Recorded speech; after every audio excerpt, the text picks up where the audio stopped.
Hey YouTube, this is Sludgeball and this will be my WWE Royal Rumble 2012 review video. 6 matches on the card, or 5 matches on the card, and then the Royal Rumble match. Two impromptu matches, one Divas match and one non-title match, which made no sense at all. Um, in the Royal Rumble, it was good to see some good return appearances. You had Hacksaw Jim Duggan, you had Road Dogg. Who else did you have? You had the Great Khali return. Uh, and you had all three announcers make an appearance in the match, which was always good to see. This all legends coming back into the ring. Um, my MVP of the Royal Rumble match goes to The Miz. He was in number 1 and he lasted a good almost 50 minutes in the match, which is good to see. My pick didn't do very well. I don't know what happened. WWE went on a different route on which I thought. But anyway, I'll get to that a little later. First match of the night, World Heavyweight Championships on the line. Daniel Bryan defending against the Big Show versus Mark Henry. It's a triple threat match inside a steel cage. Um, I I expected this match to be a little sloppy. The build up to this match has been brilliant, but I expected a sloppy match, and you did get a sloppy match. They try to use the cage as much as possible. Daniel Bryan probably hit the cage about 15 times, which was pretty nasty. Um, Bryan, he always was trying to weasel his way out of the match. He was trying to escape, go over the top rope, go over the cage, open for the door. He was getting beat up by Big Show and Henry. Like when Henry was doing it, then Big Show would make a move, and then Big Show would be attacking Mark Henry. Um, a good move to see. Daniel Bryan hit a good tornado DDT on the Big Show, and then went to apply a little bell lock. To no prevail.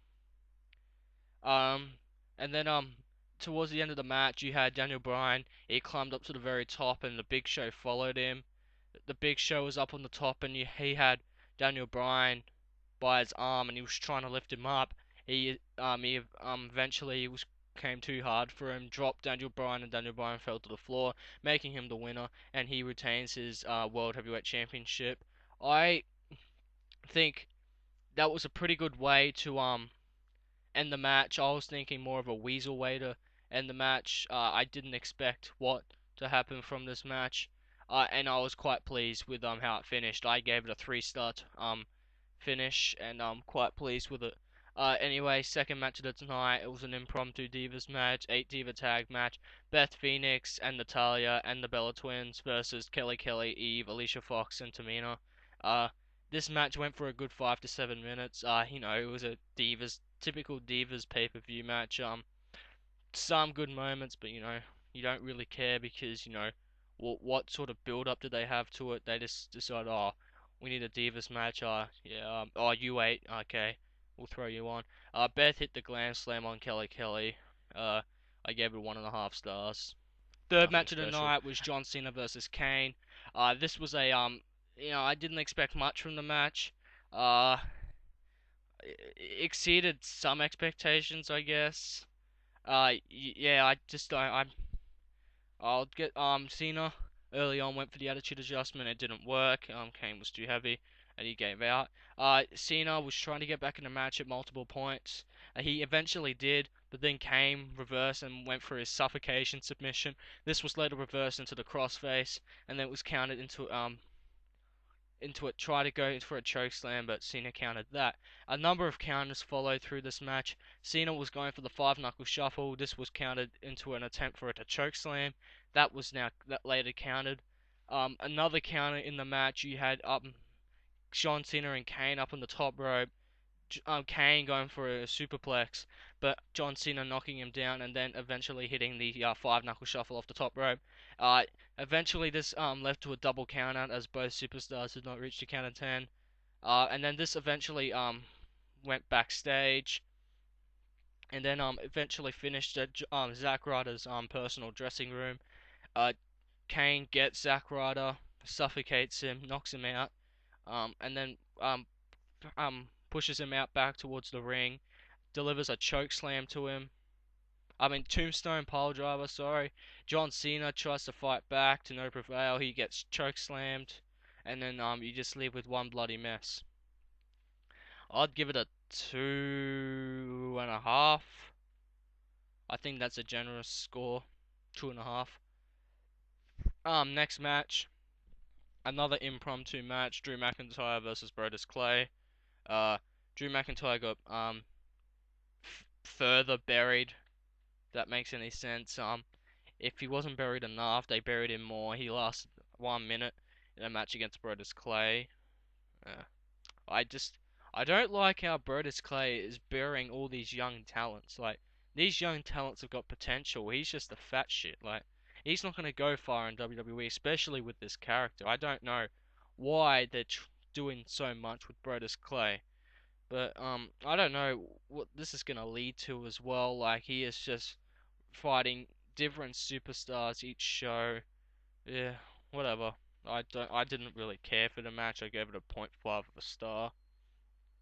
It was just, I don't know, maybe they thought they were running short on time, so they said, oh, you two, just go out and have a match.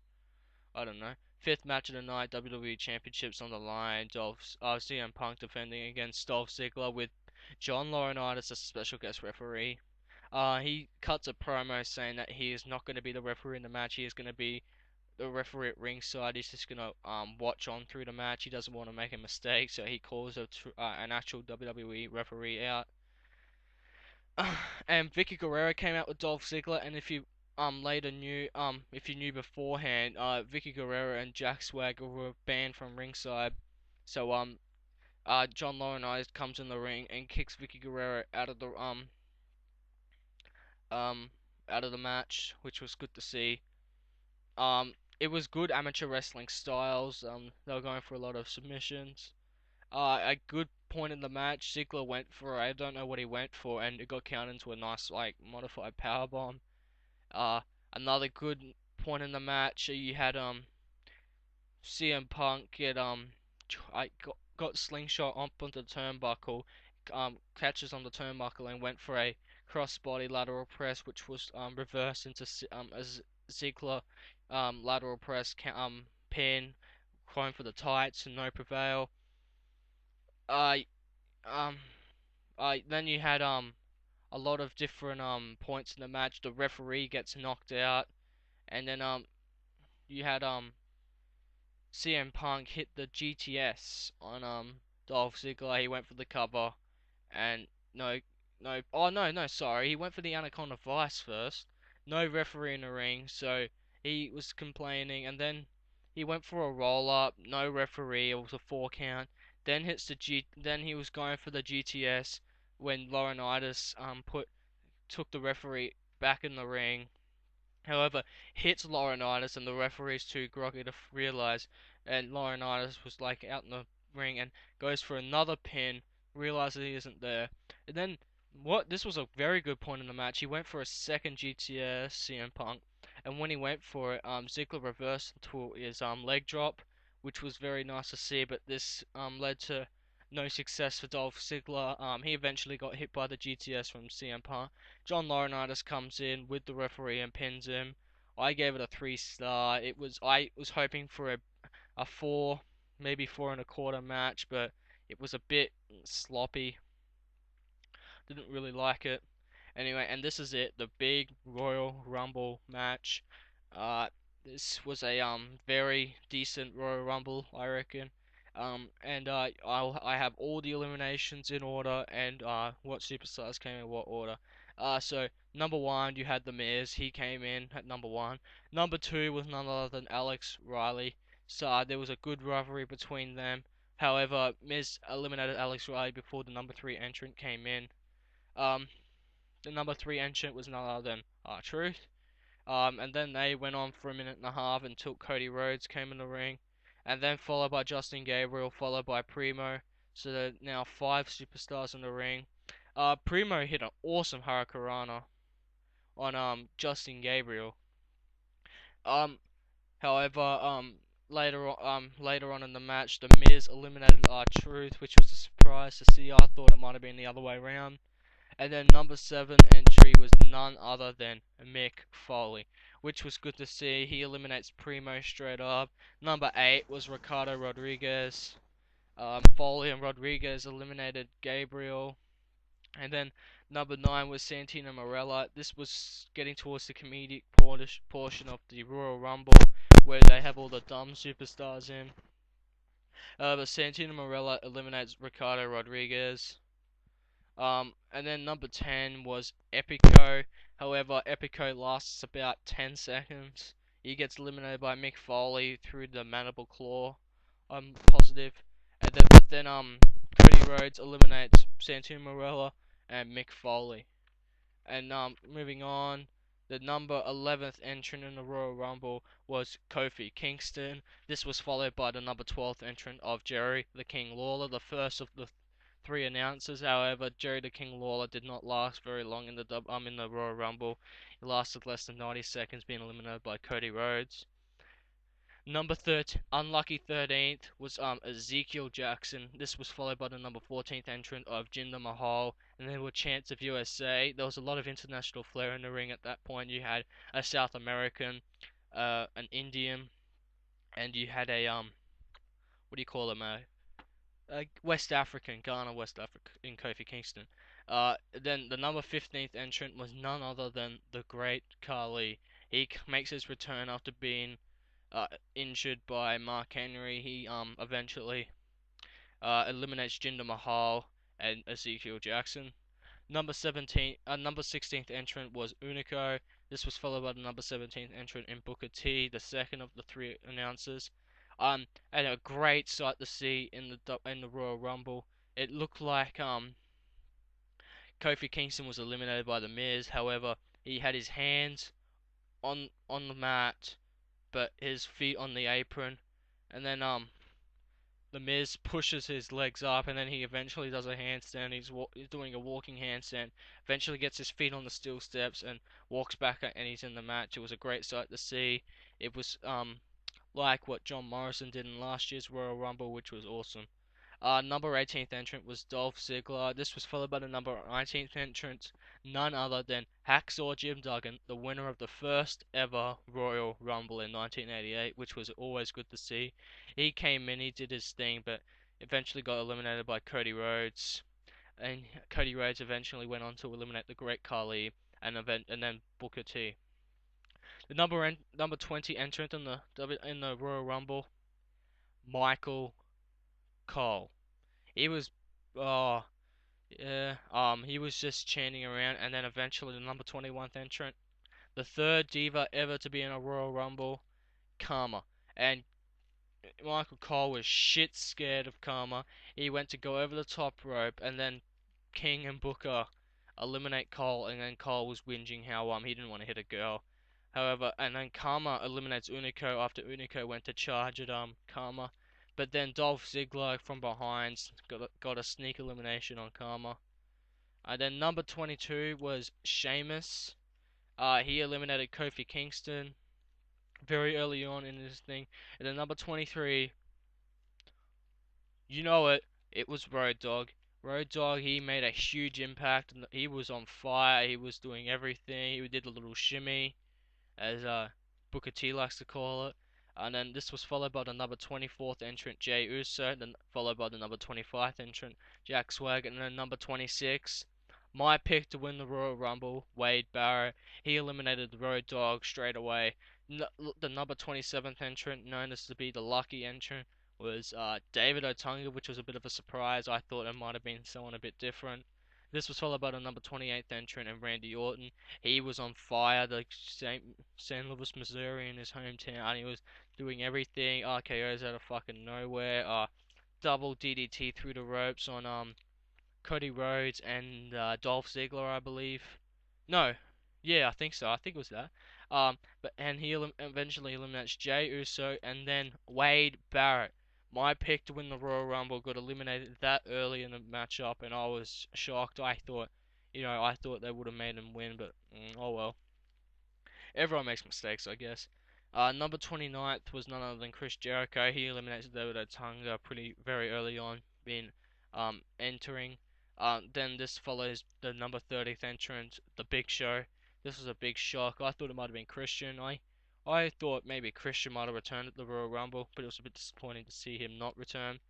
Um, then Sheamus went on a Sheamus. He eliminated Jack Swagger as soon as the Big Show was about to enter the ring. The Big Show started pushing uh Big Show, and then Big Show knocked out Jack Swagger, which was good to see. Then Show went on a roll. He eliminated Cody Rhodes, The Miz, and Dolph Ziggler. The Miz, lasting almost 50 minutes, I believe. He had a very good showing in the Royal Rumble. As did Cody Rhodes. He lasted roughly 45 minutes, being a number 4 entrant. So good performances by those two. I take my hat off to them. Uh, then Orton eliminates the Big Show, so it came down to the last 3. But quickly, Chris Jericho eliminated Randy Orton, so it came down to Chris Jericho or Sheamus.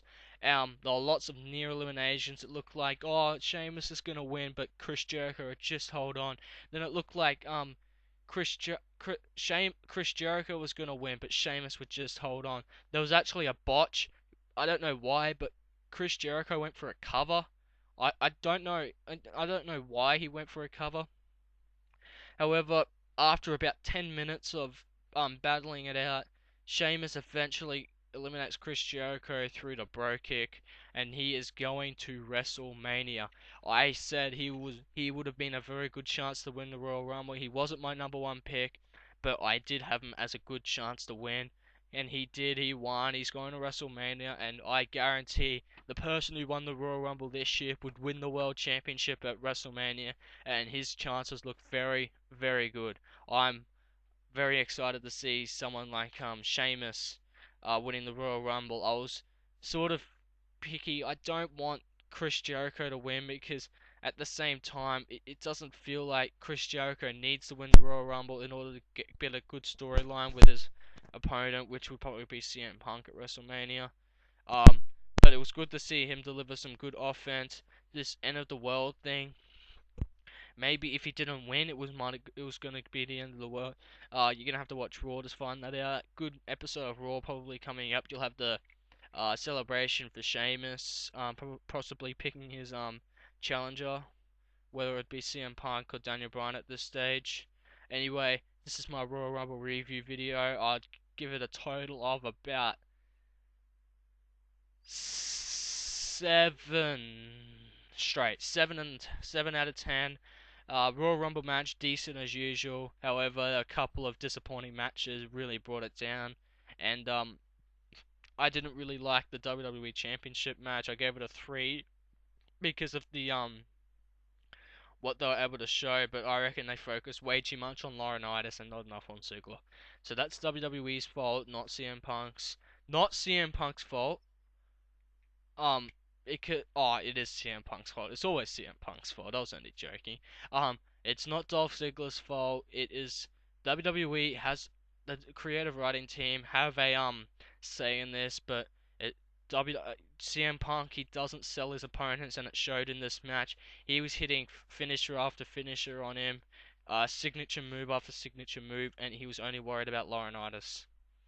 But I suppose that's what happens. Anyway, comment on how you thought the pay-per-view went. What rating did you give? Did your Royal Rumble pick win? Who did you want to win the Royal Rumble? You can subscribe up there if you like, or there.